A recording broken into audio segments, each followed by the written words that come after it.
ગુજરાતમાં આપનું હાર્દિક સ્વાગત છે। હું છું સુભદ્રા અસારી। હવે જોઈએ આજના મુખ્ય સમાચાર। અરવલ્લી જિલ્લાના મેઘરજ તાલુકાના ભૂકાકુત્રી ગામેથી માનવતા અને વન્યજીવ સંરક્ષણનું ઉત્તમ ઉદાહરણ સામે આવ્યું છે। ગામની સીમમાં આવેલા એક ઊંડા ખુલ્લા કૂવામાં 3 નીલગાયો ખાબકતા પંથકમાં ચકચાર મચી ગઈ હતી। ઘટનાની જાણ થતાં જ મેઘરજ ફોરેસ્ટ ટીમ અને યુવા જીવદયા ચેરિટેબલ ટ્રસ્ટ ભેમાપુરની ટીમ તાત્કાલિક ઘટના સ્થળે પહોંચી ગઈ હતી। મળતી માહિતી મુજબ ભૂકાકુત્રી ગામની સીમમાં 3 નીલગાયો ચરતી વખતે અચાનક સંતુલન ગુમાવી ખુલ્લા કૂવામાં પડી ગઈ હતી। કૂવો ખૂબ ઊંડો હોવાના કારણે નીલગાયો બહાર નીકળી શકે તેમ નહોતી અને પાણી તેમજ ગભરાટના કારણે તેમનો જીવ જોખમમાં મુકાયો હતો। ગ્રામજનોએ તાત્કાલિક વન વિભાગ અને જીવદયા ટીમને જાણ કરતા બચાવ કામગીરી હાથ ધરાઈ હતી। ઘટનાની ગંભીરતા જોતા ફોરેસ્ટ વિભાગના અધિકારીઓ અને જીવદયા ટ્રસ્ટના સભ્યો જરૂરી સાધનો સાથે સ્થળ પર દોડી આવ્યા હતા।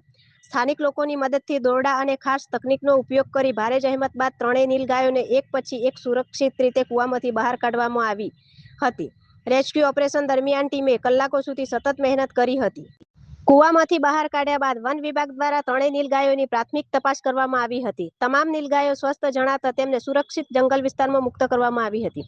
મેઘરજ ફોરેસ્ટ ટીમ અને યુવા જીવદયા ચેરિટેબલ ટ્રસ્ટ ભેમાપુરની આ જીવદયા ભરેલી કામગીરીને ગામ લોકો તેમજ પ્રકૃતિ પ્રેમીઓએ બિરદાવી હતી।